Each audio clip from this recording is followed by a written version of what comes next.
రాజకీయ నాయకుల అవినీతికి వ్యతిరేకంగా పోరాటం స్టార్ట్ చేసిన మీరు ఎందుకు బీసీ పోరాటాన్ని భుజానికి ఎత్తుకున్నారు? ఇది ఒక తీర్మానమననే కాదు, రాహుల్ గాంధీ గారు కూడా ఇదే ఎత్తుకున్నారు. ఇది ఇవాళ ఎత్తుకుంది కాదు, ఇది దశాబ్దాల కాలం నుంచి ఇప్పుడు ఉన్న స్థాయి నుంచి రాజకీయంగా మీరు మరింత ఉన్నత స్థాయికి పోవడం కోసం అతిపెద్ద సామాజిక వర్గమైనటువంటి బీసీ సమీకరణాన్ని ఎజెండాగా తీసుకున్నారని ఒక పెద్ద విమర్శ మీ మీద ఉంది. దీనికి ఏం చెప్తారు? ఇక్కడ నుంచి ముందుకు పోవాలంటే ఒక మంత్రి కావాలంటే మీరు అన్నారు కదా ఒక చోటనే ముఖ్యమంత్రి ఎందుకు కావద్దు అని. బీసీలో ఈ ఆకాంక్ష రగల్చడం కోసం చెప్పినట్టు ఇన్మార్మల్ సీఎం కావడం కోసము మంత్రి. ఇన్ని సంఘాలు ఈ బీసీ పేరును వాడుకుంటున్నాయి కదా, ఇంతకన్నా కొంచెం పెద్దగా వాడుకునే వ్యక్తి వచ్చిండా ఏందనే భయం కొంతమంది ప్రజల్లో ఉంది. వాళ్ళకి ఏం క్లారిటీ ఇస్తారు? ఈ బీసీ ఉద్యమం పుట్టుకను జీర్ణించుకోలేనటువంటి వ్యక్తులు ఇది చల్లబడే అవకాశం ఉంటుంది. ఇన్మార్మల్ నాయన బీసీ ఉద్యమం మేము కులగణన 2011లో చేసినప్పుడు 51% బీసీలు ఉంటే మేము 56 చిల్లర మేము చూపినాం. 21% ఓసీలు ఉంటే మేమేమో దాన్ని 15% చూపినాం. మేము ఓసీల లెక్క ఎక్కువ చెప్పినాం అంటున్నారు, బీసీల లెక్క తక్కువ అంటున్నాం. మేము కరెక్ట్ లెక్క చూపినాం. తప్పు చేసి ఆ తప్పును కప్పిపుచ్చుకోవడానికి మళ్ళీ తప్పు స్టేట్మెంట్ చేయడం, ఇట్లా చెప్పి చెప్పి చెప్పి కులగణన విషయంలో ఇది రాజకీయ ఆత్మహత్యగా అభివర్ణిస్తున్నారు వాళ్ళు. వాళ్ళ కర్మ నేనేం చేస్తా? రేపు పొద్దున బీసీ ఉద్యమం విస్తృతమైన తర్వాత మధుయాష్క గారి వ్యాఖ్యల్ని మీరు ఎట్లా తీసుకుంటారు? తప్పుని తప్పని చెప్పినటువంటి నాయకుడు మధుయాష్క. నేను పార్టీ నిర్ణయాన్ని కాకుండా కానీ ఉచ్చమూసి తగలబెట్టుండని అన్నారు కదా మీరు. అట్లాంటి పదజాలం ఏమన్నా కొంచెం ఎఫెక్టివ్ అన్నారు. దళితులను మడుగులో దించి నీళ్ళల్లో ముంచి వాళ్ళ మీద మూత్రం పోసినప్పుడు ఈ సమాజం ఎటుపోయింది తల్లి? మా జాతుల ప్రజలు 2011 నుంచి 24 మధ్యలో మీరు ఎక్స్ప్లెనేషన్ ఇచ్చుకునే ప్రయత్నం చేశారు. అధిష్టానానికి నన్ను సస్పెండ్ ఎందుకు చేశారు అంటే అబద్ధానికి ఆన్సర్ చేసే టైము ఓపిక నాకు. నీవు ఇచ్చిన షోకాజ్ నోటీసే ఒక అబద్ధం. రాహుల్ గాంధీ గారు రీసెంట్ ఒక వ్యాఖ్య చేశారు, కాంగ్రెస్ లో బీజేపీ బి వాళ్ళు ఉన్నారు, ఆ వర్గం ఒకటి ఉన్నది అనేది. ఈ వ్యాఖ్యల్ని మీరు ఎట్లా చూస్తారు? ఎవరు అయ్యి ఉంటారు అనుకుంటున్నారు? భారతీయ జనతా పార్టీకి పరోక్షంగా రేవంత్ రెడ్డి గారు సహకారం అందిస్తా ఉన్నారు. దానికి మరి ఏం కారణాలు చూపిస్తారంటే కారణాలు కూడా లేకపోలేదు.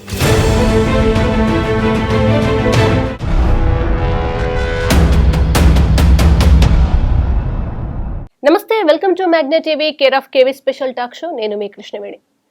బీసీలకు విద్య, ఉద్యోగం, రాజ్యాధికారం, రిజర్వేషన్లు ఈ ప్రధాన నినాదంగా దశాబ్దాలుగా ఎంతో మంది బీసీ నేతలు కొట్లాడుతూ వచ్చారు. ఆర్ కృష్ణయ్య సార్ లాంటి వాళ్ళు ఎంతో మంది ఆ పోరాటాల్లో ప్రపంచానికి పరిచయం అయ్యారు. బీసీ వాదాన్ని ఎంతో అంత కొంత జనాల్లోకి తీసుకుపోయారు, ఫలితాలని సాధించారు. కాకపోతే దేవేందర్ గౌడ్ లాంటి వాళ్ళు పార్టీలు కూడా పెట్టారు. ఆ తర్వాత పార్టీలు కనుమరుగైనాయి. ఈ క్రమంలో ఈసారి బీసీల ఉద్యమం రాజ్యాధికారం కోసం వెనక్కి తగ్గేది లేదు. దానికోసం ఎన్ని త్యాగాలకైనా సిద్ధం. రక్తం ఏరులే వారిన ఆ పరిస్థితులు వచ్చినా కూడా వెనక్కి దగ్గమంటున్నారు తీన్మార్ మల్లన్న. అన్నతో మాట్లాడదాం. అన్న నమస్తే. అన్న, ప్రభుత్వ విధానాలకు తర్వాత రాజకీయ నాయకుల అవినీతికి వ్యతిరేకంగా పోరాటం స్టార్ట్ చేసిన మీరు ఎందుకు బీసీ పోరాటాన్ని భుజానికి ఎత్తుకున్నారు? ఇది ఎత్తుకోవాల్సిన అనివార్యత ఉంది కాబట్టి. ఎందుకంటే ఈ రాష్ట్రంలో, ఈ దేశంలో ఎక్కువగా పొలిటికల్లీ అన్టచబుల్స్గా ఉన్నటువంటి బీసీలకు రాజ్యాధికారం అనేది ఖచ్చితంగా రావాలి. ఇది ఒక తీర్మానమననే కాదు, రాహుల్ గాంధీ గారు కూడా ఇదే ఎత్తుకున్నారు. కాబట్టి ఇది ఇవాళ ఎత్తుకుంది కాదు, ఇది దశాబ్దాల కాలం నుంచి ఒక అగ్ని గోళం ఏదైతే మరుగుతూ ఉందో అట్లా మరుగుతూ వస్తున్నటువంటి కాలం. తెలంగాణ రాష్ట్రం ఏర్పడిన తర్వాత మరో ఉద్యమం రావాలని జయశంకర్ సార్ గారు ఏదైతే కలలుగన్నారో ఆ ఉద్యమం ఇప్పుడు ప్రారంభమైంది. సో ఇది తీన్మార్మలన తయారు చేసింది కాదు, తీన్మార్మలన కొనసాగిస్తుంది కాదు. సో ఇది ఎగ్జిస్టింగ్ ఉద్యమాన్ని మేము కార్యకర్తగా ముందుకు తీసుకుపోతా ఉన్నాము. అన్న తర్వాత ఇప్పుడు ఉన్న స్థాయి నుంచి రాజకీయంగా మీరు మరింత ఉన్నత స్థాయికి పోవడం కోసం అతిపెద్ద సామాజిక వర్గమైనటువంటి బీసీ సమీకరణాన్ని ఎజెండాగా తీసుకున్నారని ఒక పెద్ద విమర్శ మీ మీద ఉంది. దీనికి ఏం చెప్తారు? విషయం ఏంటంటే, నేను ముందుకు పోవాలంటే నేను అధికారం పార్టీ దగ్గర ఉండాలి, బయట కాదు నేను ఉండాల్సింది. నేను ఇక్కడి నుంచి ముందుకు పోవాలంటే ఒక మంత్రి కావాలంటే ముఖ్యమంత్రి గారి ప్రేమ, అభిమానం పొందుతూ ఆయన భజన చేస్తూ అది తీసుకోవాలి. నేను బయటికి రావడం అంటే అది కాదన్నట్టే కదా ఎజెండా. ఈ వర్గాలకు జరిగినటువంటి దశాబ్దాల అన్యాయానికి చరమగీతం పాడి ఈ వర్గాలకు అధికారం అందాలనేది మా పోరాటము. తీన్మార్ మల్లన్న వ్యక్తిగతమైనటువంటి అంశాలు కాదు. అన్న మీరు మంత్రి కావాలనుకుంటే ముఖ్యమంత్రి ప్రేమ పొందాలి, కానీ మీరే ముఖ్యమంత్రి కావాలనుకుంటే బయటికి రావాలి కదా. అప్పుడు మా పార్టీ ప్రేమ పొందితే సరిపోతుంది. కాంగ్రెస్ పార్టీ రాహుల్ గాంధీ గారు ఆ ప్రేమ పొందితే సరిపోతుంది. ఈ పోరాటాలు, ఈ ఉద్యమాలు ఇవన్నీ ఎక్కర్లేవు. అన్న తెలంగాణ బాగా చైతన్యం ఉన్న నేల. నిజాం కాలం అప్పటి నుంచి తెలంగాణ ఉద్యమం దాకా ఇప్పటికీ అట్లనే అంత మిగతా అంటే దేశమంతా బీసీల నినాదం అవసరం, కానీ తెలంగాణ తొందర రియాక్ట్ అయ్యే చైతన్యం ఉన్న నేల కదా. ఇన్ని దశాబ్దాల నుంచి ఎందుకు గ్రౌండ్ లెవెల్కి పోతలేదు? ఇప్పటికీ మీరు చెప్తే తీన్మార్ మల్లన్న చెప్పిన తర్వాత మాకు అర్థమవుతుంది ఏమన్యాయం జరుగుతుందా అనే మాటలు గ్రామాల్లో అప్పుడప్పుడు వినిపిస్తే ఎవరు ఫెయిల్ అయ్యారు ఇక్కడ? అంటే ఒక విషయం ఏంటంటే, ఈ వర్గాల నుంచి ఇప్పటి వరకు జరిగినటువంటి పోరాటాలు అవి రాజకీయపరమైనటువంటి పోరాటాలు కాదు. స్కాలర్షిప్ల కోసము, హాస్టల్ ఫీజుల కోసము, రియంబర్స్మెంట్ల కోసము, ఆ తర్వాత స్కూళ్ళ కోసం, వీటి కోసం మాత్రమే బీసీ పోరాటాలు పరిమితమైనవి. ఇవి ఎప్పుడు కూడా రాజ్యాధికారం వైపు ప్రజల్ని నడిపించాలనేటువంటి క్షేత్రం వైపు రాదు. సో ఈ మాటను ఆర్ కృష్ణ కూడా ఒప్పుకున్నాడు. ఏమని? మేము ఆ రకమైన పోరాటాలు చేసినాం, ఇప్పుడు కొత్త తరహా పోరాటం, రాజకీయ పోరాటం జరుగుతూ ఉంది, ఇది అందుకే శరవేగంగా ముందుకు పోతా ఉంది, దీంట్లో మేము అందరం భాగస్వామ్యమైనటువంటి ఒక మాట ఆయన చెప్తా ఉన్నాడు. అంటే గతంలో వాళ్ళు ఫెయిల్యూర్ అయినది కాదు, వాళ్ళ స్థాయిలో వాళ్ళు ఎంచుకున్నటువంటి పందాలో వాళ్ళ ఉద్యమాన్ని ముందుకు తీసుకుపోయారు.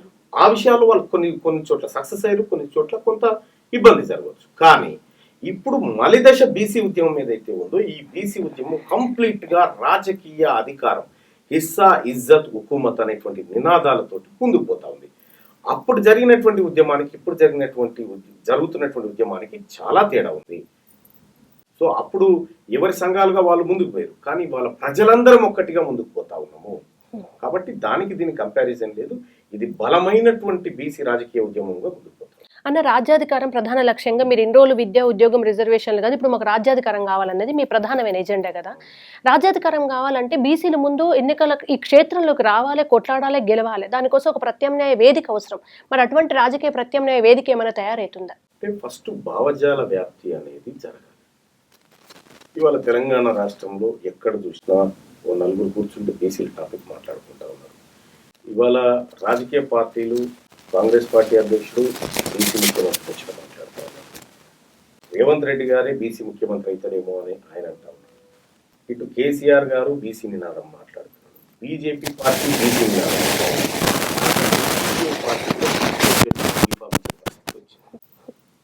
అంటే భావజాల వ్యాప్తి అనేది గ్రామీణ ప్రాంతం వరకు వెళ్ళిపోతా ఉంది. కాబట్టి పార్టీలు ప్రజల మాట మాట్లాడుతూ ఉన్నాయి.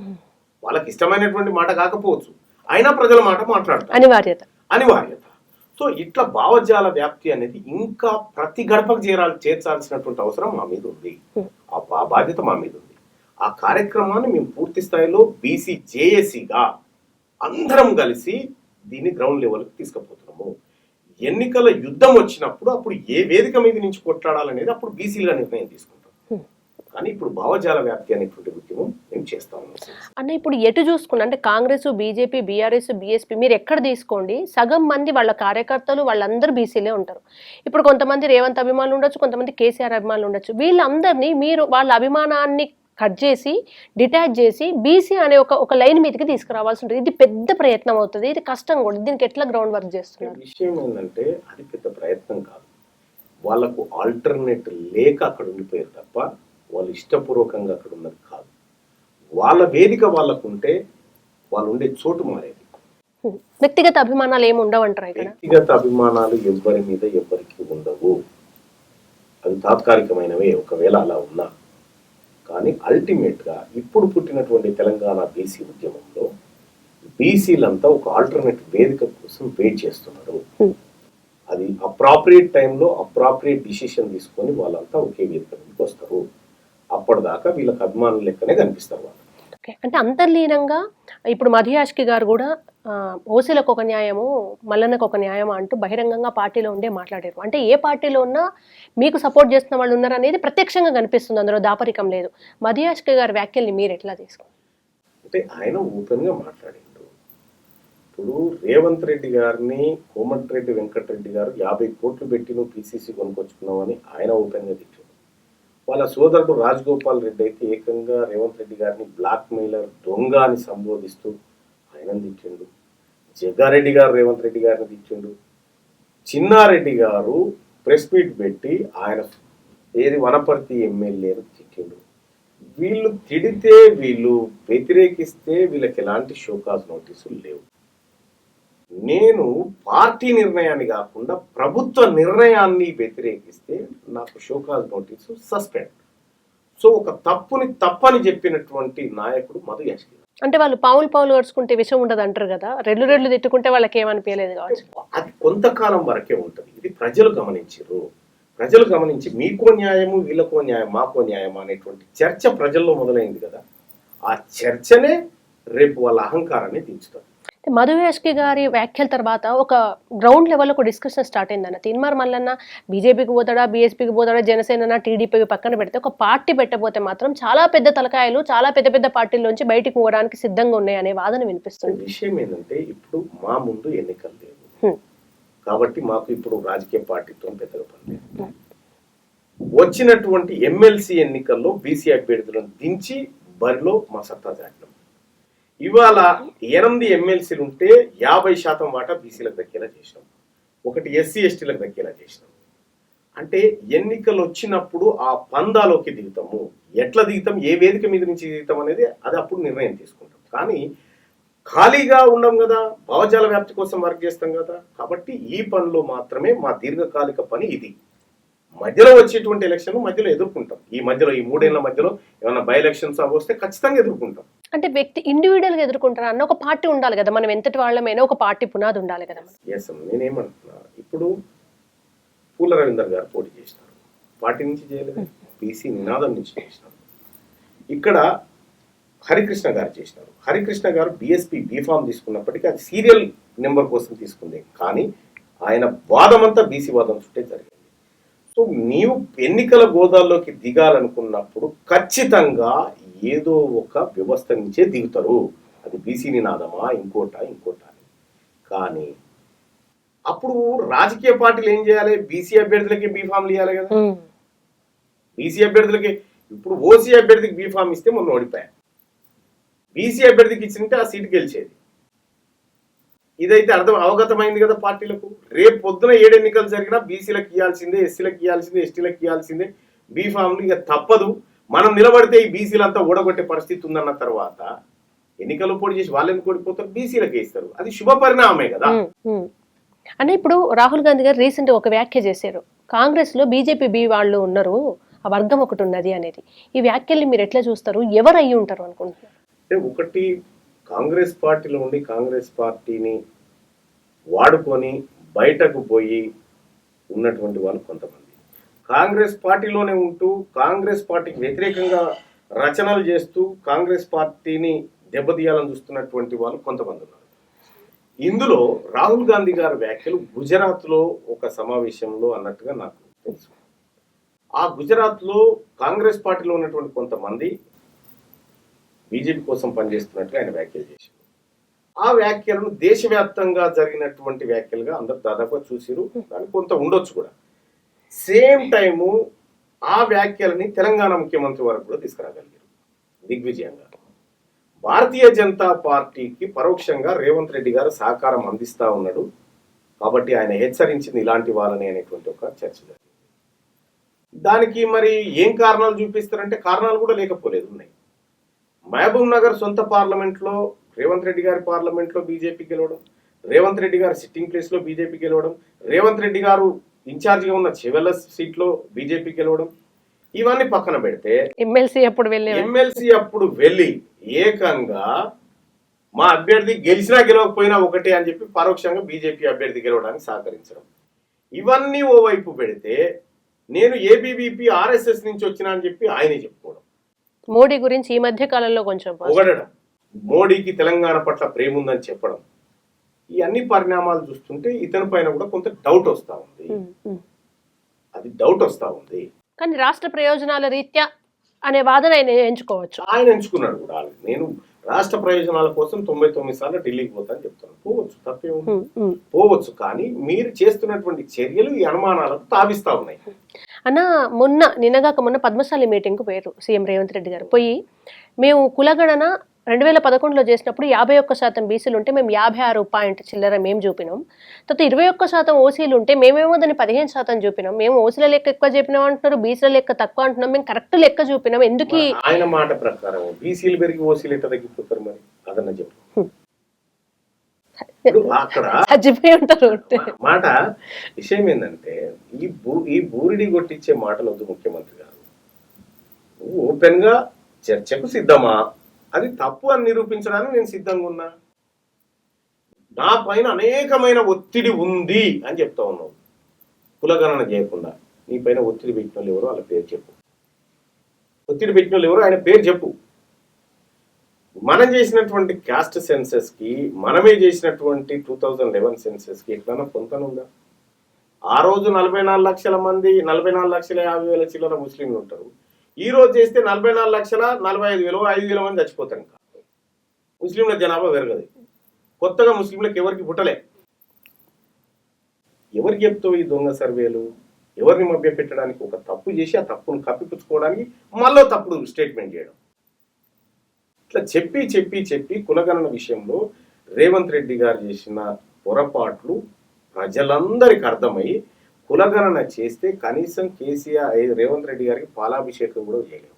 అంటే రీసర్వేకి మళ్ళీ పెడుతున్నారు కదా, కొంచెం పొరపాటు చేసినావు కాబట్టి రీసర్వేకి వచ్చినాం.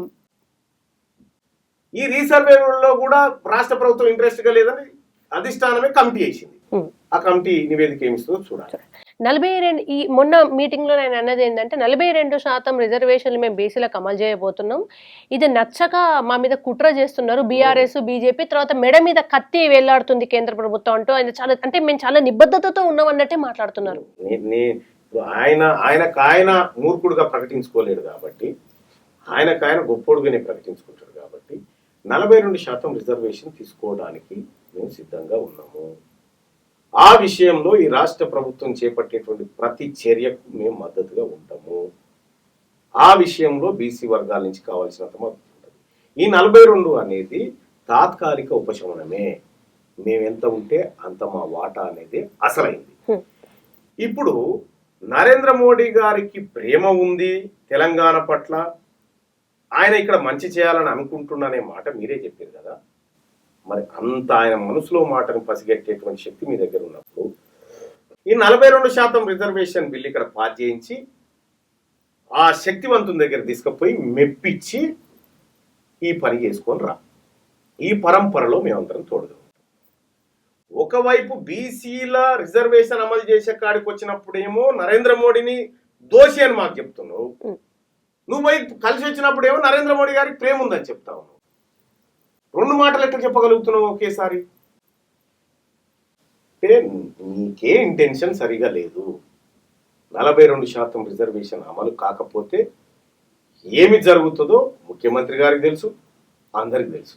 అన్న రాజ్యాధికారం అంటే చాలా మంది ఏం బాధిస్తున్నారంటే అత్యంత అంటే మనకు స్టాటిస్టికల్ గా కాదు కానీ వ్యవహారికంగా అత్యంత పెద్ద పదవి ప్రధానమంత్రి అయినే బీసీ ఉన్నారు కదా, ఇంకా అంతకు మించి ఏం రాజ్యాధికారం కోరుకుంటున్నారు బీసీలు అనే ప్రశ్న మస్తు మంది మధ్య వేస్తున్నారు. కన్వర్టెడ్ బీసీ ఆయనకు బీసీల పట్ల ప్రేమ లేదు. బీసీల పట్ల ప్రేమ ప్రధానమంత్రి గారికి ఉంటే 2019లో ఇండియన్ కాన్స్టిట్యూషన్ అమెండ్మెంట్ 103 ప్రకారం ఈడబ్ల్యూఎస్ కోట ఎందుకు తీసుకొచ్చి బీసీల మీద కత్తి పెడతారు? ఈడబ్ల్యూఎస్ కోట తేవడం అంటేనే బీసీల హక్కులను లాక్కోవడము. ఆ కార్యక్రమాన్ని చేసినటువంటి బీసీల వ్యతిరేకగా నరేంద్ర మోడీ గారు ఉన్నారు. ఆయన ప్రేమ ఎందుకు ఉంటుంది? ఆయన ప్రేమ ఉంటే ఇదెందుకు తెస్తాడు? నిజంగా బీసీల మీద ప్రేమ ఉంటే ఈ 42% కాదు, ఈ దేశంలో కులగణన చేస్తా, నా బీసీలకు మంచి చేస్తా అనే మాట చెప్తాడు కదా. అవి చెప్తలేదంటే ఆయన బీసీలకు వ్యతిరేకంగా ఉండడం అనేది అర్థమైంది. ఈడబ్ల్యూఎస్ అనేది నిజంగా కూడా అంటే అక్కడ అవసరం లేదంటారా అట్లా అన్న క్యాడర్ కూడా ఒకటి ఉంది కదా, ఆ సామాజిక వర్గం లేకుంటే అట్లాంటి కొంతమంది ప్రజలకు న్యాయం జరగాలి కదా. ఎస్సీ, ఎస్టీ, బీసీ వెనుకబడిన తరగతులు, అత్యంత వెనుకబడిన తరగతులు ఇట్లా కేటగిరీలు. ఓసీ అంటేనే అది అప్పర్ క్యాస్ట్, అంటే ఆర్థికంగా సెటిల్ అయినటువంటి సామాజిక వర్గం. ఇప్పుడు రేవంత్ రెడ్డి గారే చెప్తా ఉన్నాడు, ఓకే ఏమని మేము 15% చూపించుకున్నామని చెప్తా ఉన్నారు కదా. ఓసీలలో పేదవాళ్ళు 1 or 2% ఉంటారు. 3% పెట్టుకో.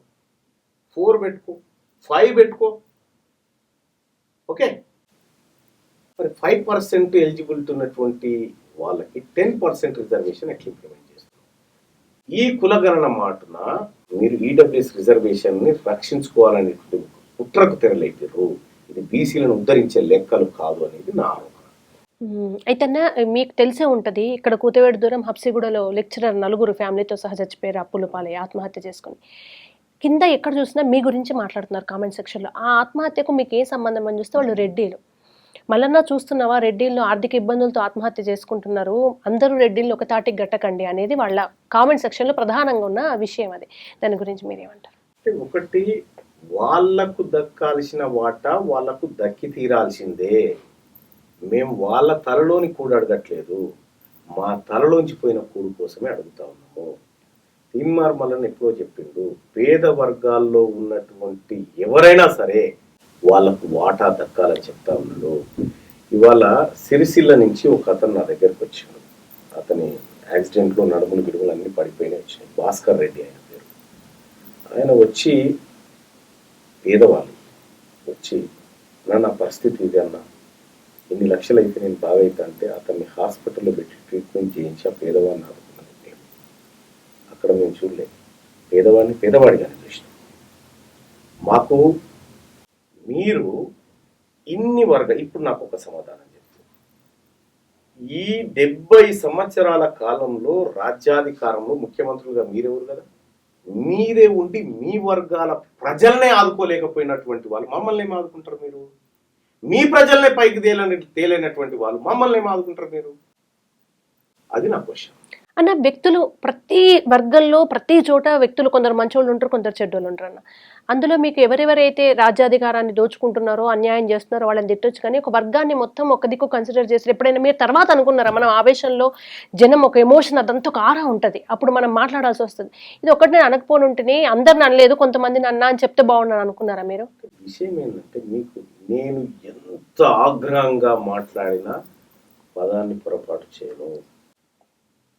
నేను ఎక్కడ కూడా ఈ సామాజిక వర్గం అని ఆ సామాజిక వర్గం పేరు చెప్పి నేను అనలేదు. మీరు ఆ వీడియోని మళ్ళీ మీ స్టూడియోకి పోయి మొత్తం వేసుకొని చూడండి. నా పదం మీకు అక్కడ అర్థమైతే మీరు మాట్లాడండి. మీరు ఉదాహరణ తీసుకున్న కామెంట్లో ఉన్న క్యాస్ట్ అది అవ్వడం వల్ల కామెంట్ పెట్టినటువంటి వ్యక్తికి చెప్పిన మాట ఇది నేను అనేక సార్లు క్లారిటీ ఇచ్చిన. ఆయన పేరు చదివి ఈయన ఈ కామెంట్ పెట్టినని చెప్పి ఏ సామాజిక వర్గం పేరు తీయకుండా నేను మాట్లాడినా, ఉత్తగానే మాట్లాడలే. తీన్మార్ మల్లన్న నోటి నుంచి మాట బయటికి వస్తే అది ఎలా ఉంటుందో, దాని ప్రభావం ఎలా ఉంటుందో తెలుసు. మాకు తెలవకుండా గుడ్డిగా ఎట్టిగా మాట్లాడేటువంటి వాళ్ళం కాదు అన్న. మీ బీసీల్లోనే కొన్నేళ్ల నుంచి నాకు తెలిసి ఒక 20-30 సంఘాలు నేనే విన్నా, నేనే ఇంటర్వ్యూలు చేసిన వాళ్ళ హెడ్లను. ఇన్ని సంఘాలున్నాయి, ఎటార్లటే మా బీసీలు గొప్పగా ఉండాలి, రాజ్యాధికారం అంటున్నారు, పెడుతున్నారు. పెట్టిన వాళ్ళు రాజకీయ ప్రయోజనాలు, ఆర్థిక ప్రయోజనాలు పొందుతున్నారు. కిందోళ్ళకి పోతే అసలు ఇది ఏ సంఘం ఉంది, మాకు ఏమో కూడా వాళ్ళకి అర్థం కాని పరిస్థితి ఉంది. ఇన్ని సంఘాలు ఈ బీసీ పేరును వాడుకుంటున్నాయి కదా, ఇంతకన్నా కొంచెం పెద్దగా వాడుకునే వ్యక్తి వచ్చిండా ఏందనే భయం కొంతమంది ప్రజల్లో ఉంది. వాళ్ళకి ఏం క్లారిటీ ఇస్తారు? ఈ పెద్దగా వాడుకునే వ్యక్తి వస్తే పెద్దగా వీళ్ళని తీసుకుపోయి ఆయన నమ్మి రావాలి. కానీ ఈ ప్రజల కోసం ప్రాణాలు వేయడానికి సిద్ధమై అన్ని పక్కన పెట్టి రావడం అంటే, ఒక సంఘం పెట్టడం అంటే వ్యక్తిగత ప్రయోజనం కోసం సంఘం పెట్టి విజిటింగ్ కార్డ్స్ తయారు చేసుకొని, లెటర్ రైట్స్ తయారు చేసి వాళ్ళను వీళ్ళను బెదిరించి వసూలు చేసే కార్యక్రమాలు ఉన్నాయి. అవి గతంలో, ఇప్పుడు కాదు. ఇప్పుడు నికార్సైన బీసీ ఉద్యమం ఇక్కడ పుట్టింది. ఈ బీసీ ఉద్యమం పుట్టుకను జీర్ణించుకోలేనటువంటి వ్యక్తులు తప్పుడు ఆరోపణలు చేస్తే వాటిని పట్టించుకోవాలి. బీసీలో కూడా కొందరు వ్యతిరేకిస్తారు. అంటే ఏ నినాదం మేరకు ఎవరి ప్రయోజనాలు ఉన్నాయో ప్రజలు గుర్తించాలి. తీన్మార్ మల్లన్న అంత బీసీల కోసం ఏం ప్రాణం ఇచ్చేటైనా కదా, ఆయన ముఖ్యమంత్రిని టార్గెట్ పెట్టుకున్నాడు, ముఖ్యమంత్రి అయితే అందుకే బీసీలు వాడుకొని ఆయన ముఖ్యమంత్రి పీఠం ఎక్కబోతున్నాడు అనేది బీసీల్లోనే కొంతమంది ఇంటర్నల్ గా అంటున్నమాట. గాంధీజీ స్వాతంత్ర పోరాటం చేసినప్పుడు కూడా ఇటువంటి వాళ్ళు కొంతమంది ఉన్నారు ఆయన వ్యతిరేకించుకుంటారు. కేసీఆర్ గారు పోరాటం చేసినప్పుడు ఇటువంటి వాళ్ళు కొంతమంది ఉన్నారు ఆయన వ్యతిరేకి. ఏ పోరాటం చేసినప్పుడైనా ఇటువంటి వాళ్ళు కొద్దిమంది ఉంటారు. ఆ కొద్ది మంది మీద సమయం కేటాయించే ఓపిక, టైం మాకు లేదు. అన్న కేసీఆర్ గారు తెలంగాణ ఉద్యమం టైంలో 2001 నుంచి తిరిగిర్రు, కొట్లాడిర్రు. ఆయనలో నిజాయితీ నిబద్ధత కనబడ్డది. రాష్ట్రం వచ్చింది, ఆయన ముఖ్యమంత్రి పీఠం మీద కూర్చోబెట్టారు. డబ్బులతో సంబంధం లేకుండా ఒక ఎమోషన్ గద్దెనెక్కించిన చరిత్ర అది కదా. ఆ తర్వాత 10 ఏళ్లలో ఆయన అధికారం వచ్చిన తర్వాత నియంతగా వ్యవహరిస్తే తీసేసారు కదా.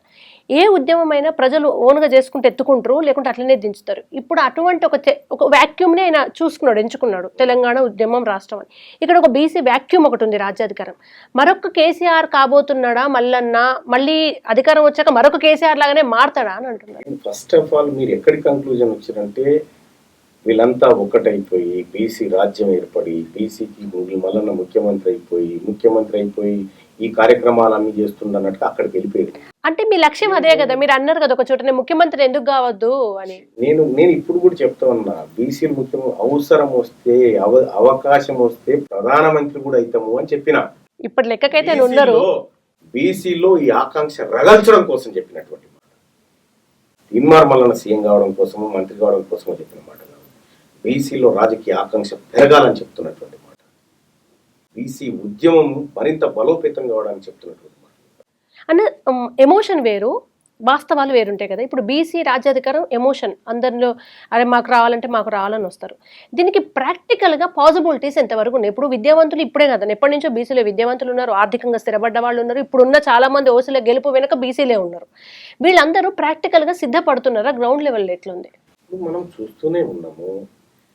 8 ఎమ్మెల్సీ స్థానాల్లో ఎన్నడు కని విని ఎరగని రీతిలో 50% వాటా బీసీలకు దక్కగలిగిందంటే, ఇవాళ బీసీలను కాదని వాళ్ళ ఎమ్మెల్సీ సీటు కూడా భర్తీ చేసుకుని లేని పరిస్థితిలో ఉన్నారు. ఇది కాదా? ఇవాళ బీసీల ఉద్యమం జరుగుతూ ఉంటే సైమల్టేనియస్ గా ఎస్సీ ఎస్టీలకు కూడా అధికారం పంచాల్సినటువంటి అనివార్యత రాజకీయ పార్టీల క్రియేట్ అయిందా లేదా? ఎంత ఈజీ ఇప్పుడు, ఎంత ఈజీ. గతంలో ఒక విషయం చెప్పాలంటే ఊరు పోయి చెప్పినవలసి ఉంది, ఒక నిమిషంలో చేరవేయచ్చు. భావజాల వ్యాప్తి అనేది అంత వేగంగా చేయొచ్చు. అందుకోసమే ఎక్కువ రోజులు కాదు, 2-3 ఏళ్ళే భావజాల వ్యాప్తి, ఆ తర్వాత బీసీ ముఖ్యమంత్రి అని బలంగా చెప్తున్నాం. అన్న రాజకీయాలు, బుజ్జగింపు రాజకీయాలు అనేది మనం స్వతంత్రం రాకముందు నుంచి వచ్చిన తర్వాత చూసినాం కదా. ఇప్పుడు బాగా హీట్ మీద ఉన్నారు, బీసీలు అంతా కొంచెం కోపంగా ఉన్నారని అటు కాంగ్రెస్, ఇటు బీజేపీ, ఇటు బీఆర్ఎస్ అందరూ బీసీలని మీరు అన్నట్టు అనౌన్స్ చేస్తున్నారు. కొంచెం చల్లబడ్డాక మేము కూడా బీసీలకు సపోర్టే కదా, ఇంకేం కావాలి, రాజ్యాధికారం దిశగా అడుగు, ఇది చల్లబడే అవకాశం ఉంటుంది కదా. ఒకసారి రగిలినటువంటి బీసీ ఉద్యమం తీరాన్ని చేరే వరకు ఆగే ప్రసక్తే లేదు, ఆగదు కూడా. ఇప్పుడు తీన్మార్ మల్లన్న ఆగిన బీసీ ఉద్యమం ఆగదు, అంత బలంగా ప్రజలకు. అంటే మీరు రాజ్యాధికారం లక్ష్యం కదండి, ఎంతమంది ఉంటే అంత రిజర్వేషన్ కావాలని కోరుకుంటున్నారు మీరు. అంతకుమించి ఒకటి కూడా వద్దు, అంత కావాలి అనేది మీ కోరిక. అంత కావాలనే కోరిక దిశగా బీఆర్ఎస్ లేకుంటే కాంగ్రెస్ నడుస్తున్న తర్వాత ఇంకా మల్లన్నతో అవసరం ఏముంటది అని నేనేమంటున్నా, ఇప్పుడు బీసీలకు రాజ్యాధికారం అప్పగిస్తున్నామయ్యా, బీసీ ముఖ్యమంత్రిని చేస్తున్నామని రేవంత్ రెడ్డి గారిని తీసేసి ఇప్పుడు బీసీ ముఖ్యమంత్రిని పెట్టమను, న్యాయమే కదా. రేపు పొద్దుగాల బీఆర్ఎస్ పార్టీ బీసీ ముఖ్యమంత్రిని చేస్తుందని చెప్పమను, మంచిదే కదా. మీరు చేయాల్సిన పని, మీరు పని చేయలేకనే ఇది పుట్టే. మీరు దశాబ్దాలుగా వీళ్ళని నెగ్లెక్ట్ చేయడం వల్లనే బీసీ ఉద్యమం పుట్టే. మీరు తప్పు సరిదిద్దుకొని బీసీల ఇళ్ళ దగ్గరికి వచ్చి పొరపాటు జరిగిందని చెప్పి బీసీలకు అధికారం అప్పచెప్పడం తప్ప మీ ముందున్నటువంటి యాక్షన్ ఏంది? ఇంకా అన్న మీరు 0 నుండి వచ్చారు, మీకేం పెద్ద పొలిటికల్ బ్యాక్గ్రౌండ్ అది లేదు. ఊర్లలో సర్పంచులు అక్కడ లేడీస్కి పెడితే మొగడు పక్క నుండి భార్య నిలబడుతుంది, ఆమె చాయ్ కప్పులు అందిస్తుంటారు, మొత్తం పంచాయతీలు సర్పంచ్ దింపుతుంటాడు కదా. సేమ్ ఇక్కడ బీసీ ముఖ్యమంత్రిని చేసినా కూడా వెనకాల ఓసీలే నడిపించే ఒక పునాదులలో ఉన్నాం మనం. పేరుకు ఆ బీసీ ముఖ్యమంత్రి చలో కూర్చో అంటే. కృష్ణవేణి గారు, మనం ఇక్కడ ఒకటి అబ్జర్వ్ చేయాలి. నీ బీసీలకు 100 సీట్లలో 1-2 ఇచ్చినప్పుడు ఈ కార్యక్రమం ఉంటుంది. నువ్వు దాన్ని ఉల్టా చేయి, బీసీలకు 90 సీట్లు వచ్చి ఓసీలకు 2 వచ్చినాయి అనుకో, అప్పుడు వీళ్ళు అందిస్తారు కప్పులు. మెజారిటీ ప్రజలు అధికారంలో ఉన్న ఎవరైతే ఉంటారో వాళ్ళ కప్పులు మోయాల్సిందే, ఆ పరిస్థితి ఉంటుంది. అంతే తప్ప ఈ గేమ్ తోలుబొమ్మల ఆట అయితే సాగే అవకాశం లేదండి. అండ్ మీరు మీకు సస్పెండ్ చేసిన ఆ లెటర్ని ఫ్రేమ్ కట్టుకున్నారు కదన్నా, మీరేమో ఆత్మాభిమానం, అక్కడ పదవిలో ఉంటే నేను తలొగ్గే మనిషిని కాదు బయటకు వచ్చిన అనేది మీ వాదన. నేను బయటకు వచ్చినా అని చెప్పలేదు, సస్పెండ్ చేశారు. ఎందుకంటే నేను మీరు కనీసం మళ్ళీ వెళ్ళి ఎక్స్ప్లెనేషన్ కూడా ఇచ్చుకునే ప్రయత్నం చేయలేదు ఎందుకో. అయితే కాంగ్రెస్లో ఉన్న వాళ్ళు ఏమంటారంటే ఆయన కావాలని సస్పెండ్ అయ్యే దిశగా అడుగులు గదిపిండు, రెచ్చగొట్టిండు, ఇంటెన్షనల్లీ మా అంతటమే సస్పెండ్ చేసేటట్టు ఆయన ప్లాన్ చేసుకున్నాడు అని అంటున్నారు. ఇంటెన్షనల్గా మీరు తప్పుడు సర్వే చేసిరని ఒప్పుకుంటారా మరి మీ ప్రభుత్వం? అది ఒప్పుకోరు ఎందుకు? నేనేమంటున్నా, తిన్మార్ మల్లన్న ఎప్పుడు కూడా కాంగ్రెస్ పార్టీ విధానాలను వ్యతిరేకించారు. రాహుల్ గాంధీ గారి ఆలోచన ఈ దేశవ్యాప్తం జరగాలని కోరుకున్నటువంటి వాళ్ళు. రాహుల్ గాంధీ గారు ఈ దేశంలో ఉన్న పేద ప్రజల కోసం ఆలోచన చేస్తూ ఉన్నాడు, సంపద వాళ్ళందరికీ పంచాలంటా ఉన్నాడు అనేటువంటి ఒక గొప్ప నిర్ణయాన్ని గౌరవించిన ఇదే కాంగ్రెస్ పార్టీ క్యాష్ సెన్సర్ చేస్తా అంటే నేనే టీవీ ముందు నిలబడి ప్రజలారా పాల్గొనండి పాల్గొనండి పాల్గొనండి అని చెప్పినటువంటి వ్యక్తిని. కాంగ్రెస్ పార్టీలో ఉన్నటువంటి వాళ్ళు మమ్మల్ని కావాలని అందరూ కాదు. మహేష్ కుమార్ గౌడ్ గారు నిబద్ధత కలిగినటువంటి నాయకుడు, పిసిసి చీఫ్ గారు తిన్మార్ మల్లన్న సస్పెండ్ చేయకూడదు అని చెప్పి వాదించారు. మధు యాష్కి గారు వాదించారు, వి హనుమంతరావు గారు వాదించారు. బీసీ నాయకత్వం అంతా మీరు తప్పు చేస్తున్నారని చెప్పారు. అయినా కూడా వాళ్ళు ఇనక వాళ్ళ గోరి వాళ్ళు. అంటే ఇక్కడ కాంగ్రెస్లో చాలా ప్రజాస్వామిక వాతావరణం ఉంటుంది, ఇక్కడ హత్యలు చేయబడవు, అన్ని ఆత్మహత్యలే అని అన్నారు. మీది రాజకీయ ఆత్మహత్యగా అభివర్ణిస్తున్నారు వాళ్ళు. వాళ్ళ కర్మ నేనేం చేస్తా, వాళ్ళు అనుకుంటే వాళ్ళ కర్మ నేనేం చేస్తా. రేపు పొద్దున బీసీ ఉద్యమం విస్తృతమైన తర్వాత ఆత్మహత్యలు ఉంటాయా, ఊచకోతలు ఉంటాయా చూసుకుంటారు కదా. అయితే మీరు ప్రజాస్వామిక వాతావరణంలో చాలా మంది విమర్శిస్తారు, ఓపెన్గా విమర్శిస్తారు, లొల్లులు చేస్తారు, అయినా ఎప్పుడు ఇట్లాంటి కార్యక్రమాలు అధిష్టానం చేయదు. కానీ ప్రజాస్వామిక పదజాలాన్ని విడనాడినప్పుడు మాత్రమే మల్లన్న మీద మేము ఈ నిర్ణయం తీసుకున్నామని అంటున్నారు కదా. ప్రజాస్వామికంగా ప్రశ్నించలేదా మీరు వాళ్ళని? అంటే ప్రజాస్వామికంగా అంటే ఇట్లా ముంగట 2 పూలై బొకేలు పెట్టుకొని అట్లా ఆ విధంగా అట్మాస్ఫియర్లో చేస్తారా? ఒక మనిషికి ఆ వర్గాల ఆవేదన కడుపులోంచి మనసులోంచి పుట్టుకొచ్చినప్పుడు అది వివిధ రూపాలు సంతరించుకుంటుంది. ఎక్స్ప్రెషన్ అనేది మీరో విధంగా చేస్తారు, నేనో విధంగా చేస్తా, ఈయనో విధంగా చేస్తారు. ఎక్స్ప్రెషన్ కూడా ఇట్లాగే ఉండాలి, తల తిప్పకూడదు, ఇంత హైట్లో ఉండాలని ఈ కాంగ్రెస్ పార్టీ కాన్స్టిట్యూషన్లో ఏం రాసిలేదు. భావ వ్యక్తీకరణ అనేది ప్రతి వ్యక్తికి ఉంటుంది, విత్ లిమిట్స్. ఎస్, 100% కదా. కానీ ఉచ్చమూసి తగలబెట్టుండని అన్నారు కదా మీరు. అట్లాంటి పదజాలం ఏమన్నా కొంచెం ఎఫెక్టివ్ అంటారు? ఎఫెక్టివ్ అని కాదమ్మా, నేను చెప్తానమ్మా.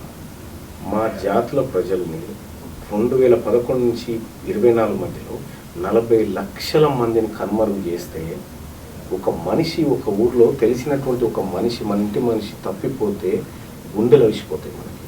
40 లక్షల మంది పేదవాళ్ళని లెక్కల్లో కనుమరుగు చేస్తే ఆ వర్గాల నుంచి వచ్చిన బిడ్డగా అంతకంటే పెద్ద మాట అంట ఇంకా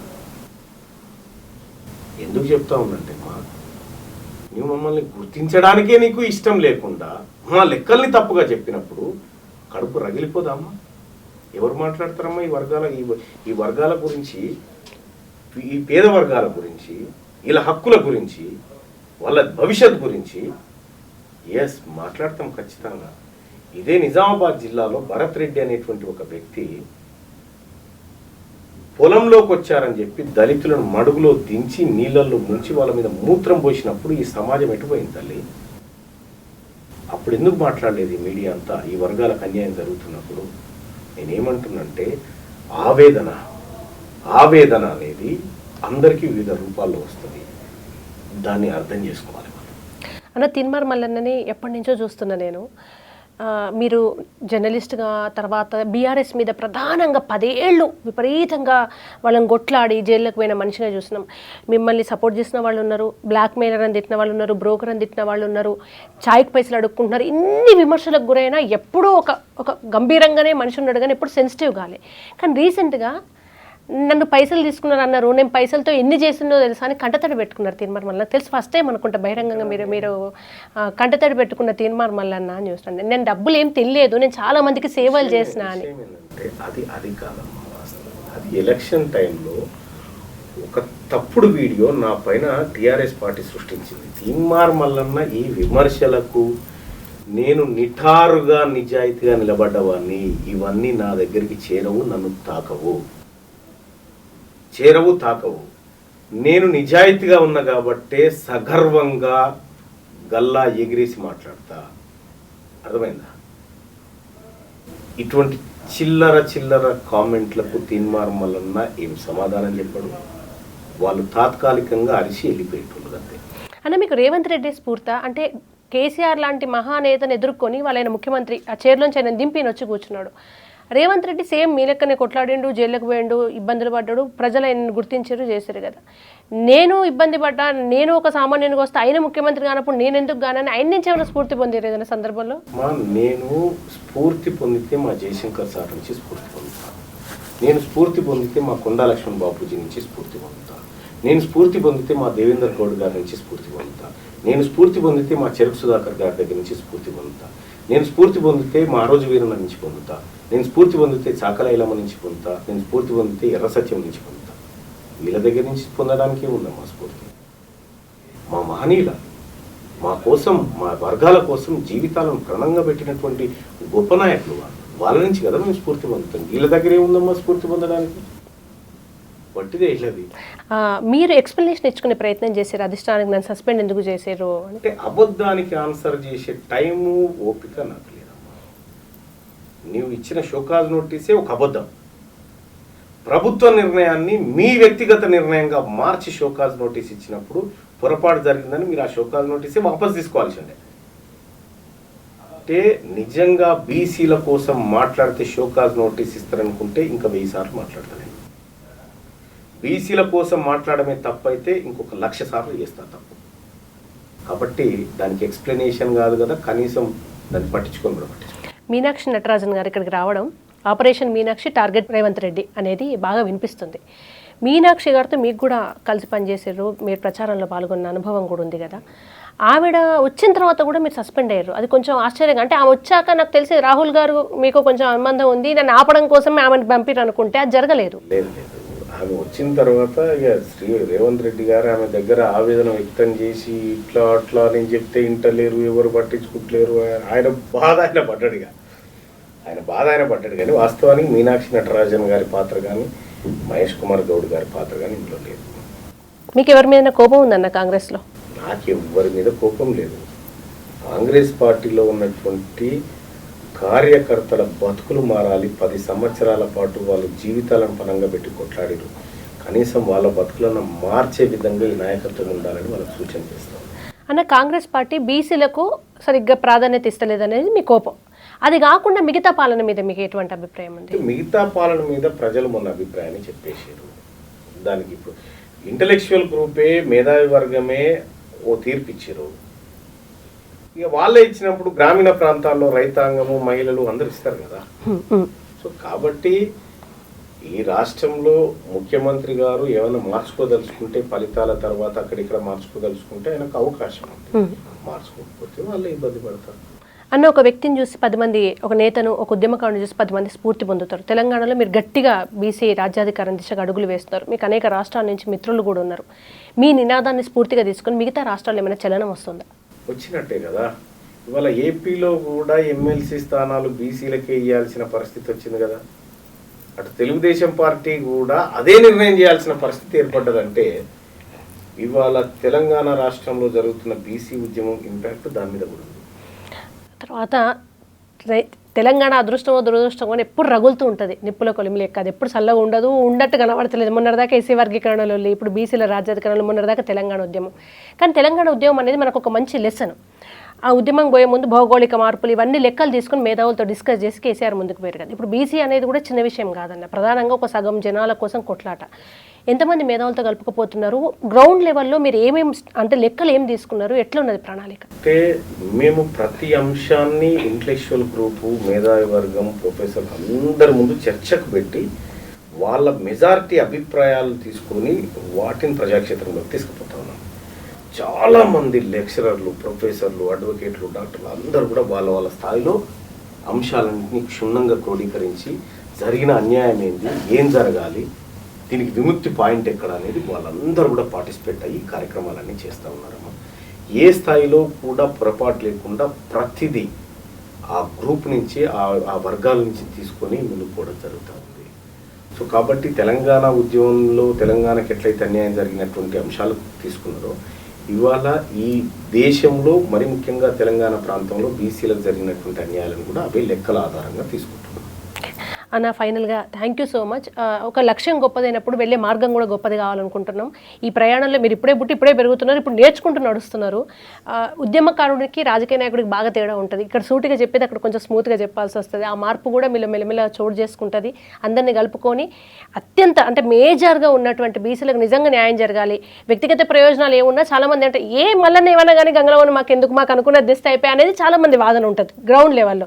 చెడ్డోడైతే చెడ్డోడైంది, మంచోడైతే మంచోడైంది, తింటే తిన్నడితే కానీ మాకు మంచి జరిగింది కదా అనేది మన తెలంగాణలో మెంటాలిటీ. సో ఫైనల్గా వాళ్ళు కోరుకున్న రాజ్యాధికారం దిశగా, ఆ పర్సంటేజ్ దిశగా కనీసం మీ నేతృత్వంలో మిగతా వాళ్ళు కృష్ణయ్య సార్ లాంటి వాళ్ళందరూ కలిసి జరగాలని మనస్ఫూర్తిగా మా మ్యాగ్నా నుంచి కోరుకుంటున్నాం అన్న. నేను ఒక మాట చెప్పాలనుకుంటున్నాము.